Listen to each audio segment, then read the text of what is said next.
What's going on, everybody? Kalipis Tech here, coming back at you with another video. In this video, I'm going to be giving you some tips and tricks for the Samsung Galaxy A17 5G to help you make the most of the camera setup. So without further ado, let's get into it. So the first thing I'm going to show you is how to use the ultra-wide camera.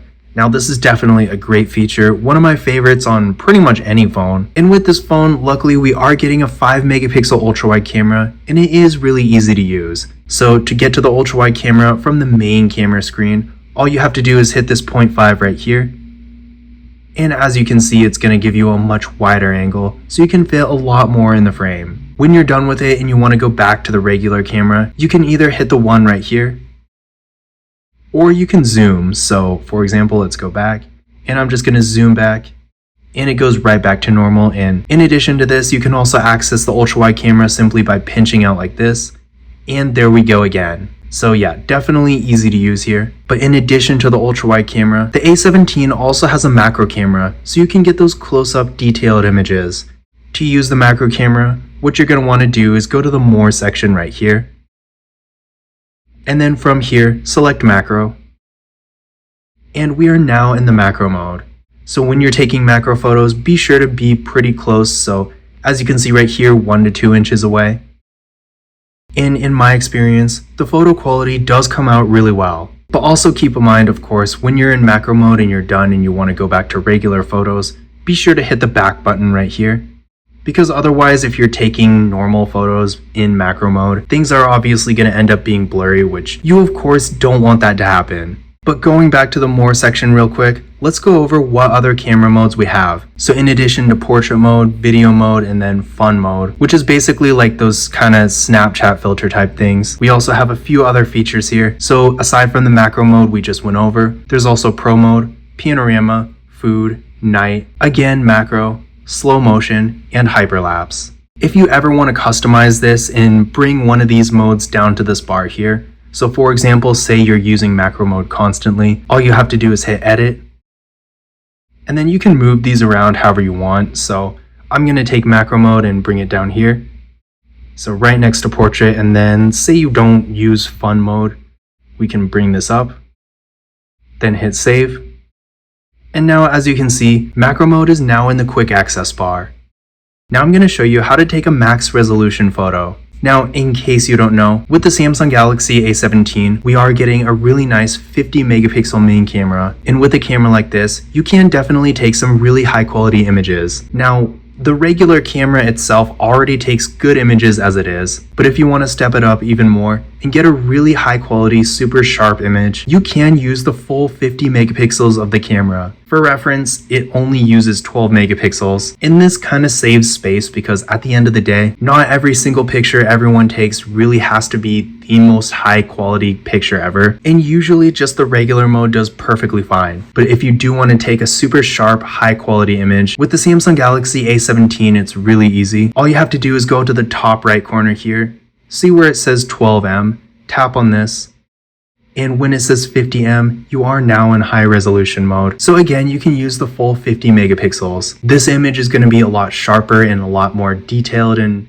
overall higher quality. But also keep in mind the file is going to be a lot larger. Of course, this phone has 128 gigabytes of internal storage and micro SD card expansion. And I know a lot of people using a phone like this are probably going to be putting everything on a micro SD card anyway, so this may or may not really matter a whole lot, but I feel like even just for the sake of file transfers, you might not want to use this for every photo just because the files are larger and they're going to take forever to transfer if you have like a bunch of gigabytes worth of them. But yeah, definitely something to keep in mind.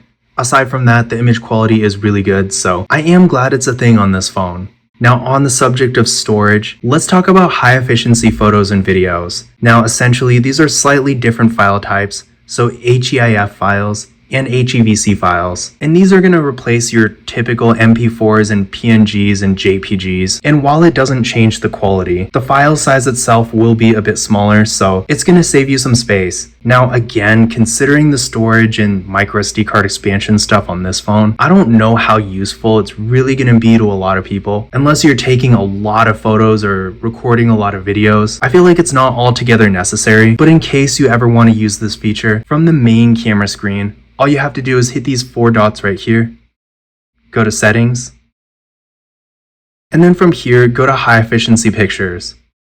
So this is going to change your photos from JPGs to HEIFs. So again, it's going to be a slightly different file type that saves a bit of space. And then for videos, it's down here. So if you go to advanced video options and then turn on high efficiency videos, this is going to change your video format from MP4s to HEVCs, which again, it doesn't affect the quality, but it will save some space. Now keep in mind with both of these, it does kind of affect compatibility.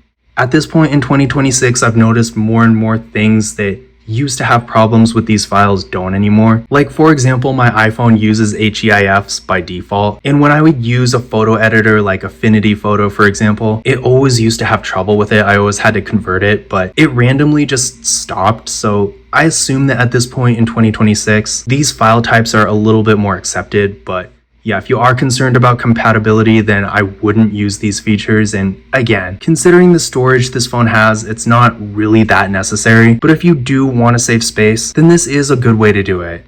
Now I'm going to show you how to take a burst shot. Now essentially a burst shot is just a bunch of photos taken all together, and it is really easy to do with this phone. So to take a burst shot, all you have to do is swipe the shutter directly down and hold it. So like this. And it's going to take up to 30, I believe. So there we go. And then you can view it.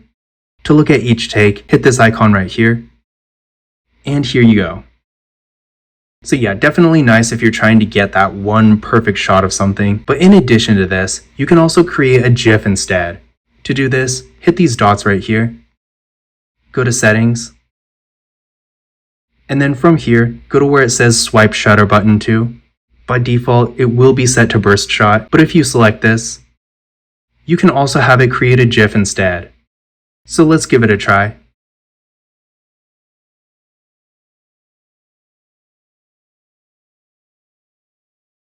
And here we go. So yeah, definitely nice to have this option. The next thing I'm going to show you is how to use the floating shutter button. So it's pretty much exactly what it sounds like. It gives you an extra shutter button to put anywhere on the screen. I personally use it for taking selfies in the offhand. I feel like in that situation it's really useful. But essentially to use this feature, go to settings. Then from here, go to where it says shooting methods. So that's going to be down here. And then from here, activate floating shutter button. And now if we go back to the camera, as you can see there's an extra button right here and you can move it wherever you want. So yeah, if you're trying to take a selfie in your offhand, this is really useful. And to get rid of it, go back to the same spot. So again, settings. From here, go to shooting methods. And then toggle it off.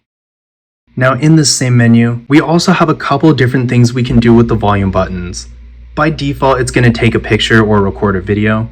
So basically another shutter button. So just like this. Again, I personally really like this feature, but in addition to this, we also got a couple other options. So you can have it zoom in or out, or just control the sound volume. And by this, it means basically if you're listening to music while you're taking a picture, which I don't think a lot of people are doing, but I mean, it is an option. But let's try zoom in or out. And this can also technically be an ultra-wide camera shortcut, so pretty cool. So I'm gonna zoom out real quick. And as you can see, it went right to the ultra-wide camera, and then volume up zooms in. So yeah, pretty cool. I personally prefer the shutter button, but it is nice to have this as an option. Now I'm going to show you how to use the grid lines.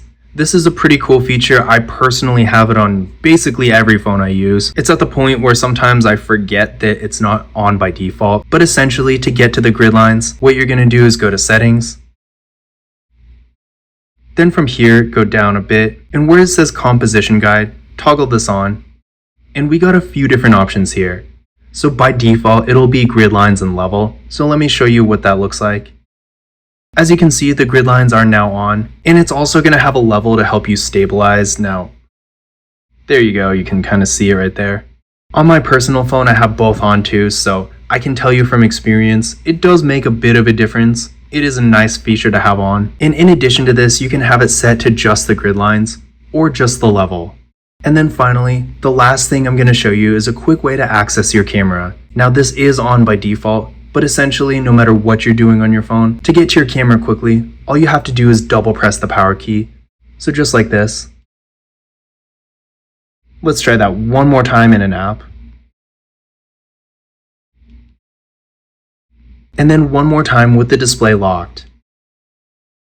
And then also keep in mind, if you do it when the display is locked, it doesn't compromise your security or anything because as you can see if I press home, it's going to go right back to the lock screen. But this concludes my camera tips and tricks video for the Samsung Galaxy A17 5G. If you want to learn more about this phone, be sure to check out my other videos about it on the channel because I do have quite a few. But that's it for this video. If you enjoyed it and found it useful, be sure to give it a thumbs up and hit that subscribe button. And as always, I will see you in the next one.